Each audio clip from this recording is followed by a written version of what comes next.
Florent Pagny quitte la Patagonie pour s'installer en Bourgogne dans une maison magnifique classée monument historique. On connaît tout l'amour de Florent Pagny pour la Patagonie, mais on connaît moins son attachement pour la Bourgogne.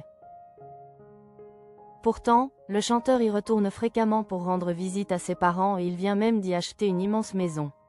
Un achat qui va lui permettre de se reposer entre deux tournages de The Voice et qui plaît aux habitants du village, ravis d'avoir un voisin aussi prestigieux. Florent Pagny partage donc sa vie entre la Patagonie et la France, il fait d'ailleurs des apparitions comme coach de l'émission de télé-réalité musicale The Voice.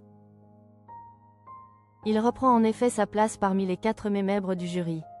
L'auteur-interprète de Savoir aimer se joint ainsi à Amel Bent, Taïk et à Lara Fabian pour cette 15e saison. Retour aux sources pour Florent Pagny. Depuis l'automne 2024, une rumeur circulait en Bourgogne. Florent Pagny chercherait à acquérir une maison dans la région. Michel Boirin, le maire d'E-Chevannes a depuis confirmé l'information dans les colonnes de France Bleu. J'ai eu monsieur Florent Pagny au téléphone. Je peux vous assurer qu'aujourd'hui la transaction est faite, qu'elle est signée et qu'il en est ravi.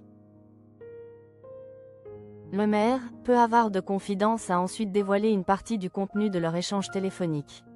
Il m'a appris qu'il est né à Chalon-sur-Saône, il a encore ses parents à Beaune, il ne sera pas dépaysé à la ferme du Fossé. Cette acquisition marque un retour aux sources pour le chanteur, qui a des liens profonds avec la région. En effet, cette nouvelle acquisition lui permettra de se rapprocher de ses proches, notamment ses parents, qui résident à seulement 1 heure de route. La maison bourguignonne de Florent Pagny. Le bien récemment acquis date du XIe siècle, Florent Pagny dispose donc d'un véritable trésor historique, doté d'un pont-levis et de douves. Classée monument historique, cette propriété a déjà bénéficié de plusieurs restaurations. Soucieux de préserver cet endroit prestigieux, l'artiste aurait l'intention de lancer des travaux de rénovation importants pour lui redonner tout son éclat. Située au cœur d'une zone humide, la ferme du Fossé est un véritable joyau historique, comme le décrit le site Bourgogne Tourisme. Cette maison forte abrite une porterie datant du XVe siècle, qui ouvre sur une cour fortifiée percée de meurtrières.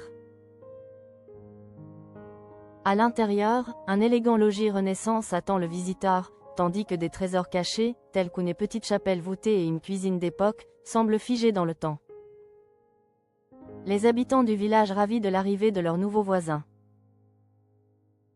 Le village qui compte moins de 300 habitants est en effervescence depuis l'annonce de l'arrivée du chanteur. Depuis, on voit un peu plus de passages par ici. Avant, c'était 2 ou 3 voitures par jour. Maintenant, il y en a une dizaine et elles ne sont pas toutes immatriculées en Côte d'Or, a expliqué un couple d'habitants. Toutefois, cette agitation semble réjouir les locaux. Ça nous fait plaisir, c'est une bonne chose que ce soit un Bourguignon qui rachète, ajoute-t-il. Je suis contente que quelqu'un s'intéresse à notre coin, c'est une fierté, témoigne une habitante. C'est une super personne, un super artiste. Je préfère donc que ce soit lui qu'un investisseur étranger.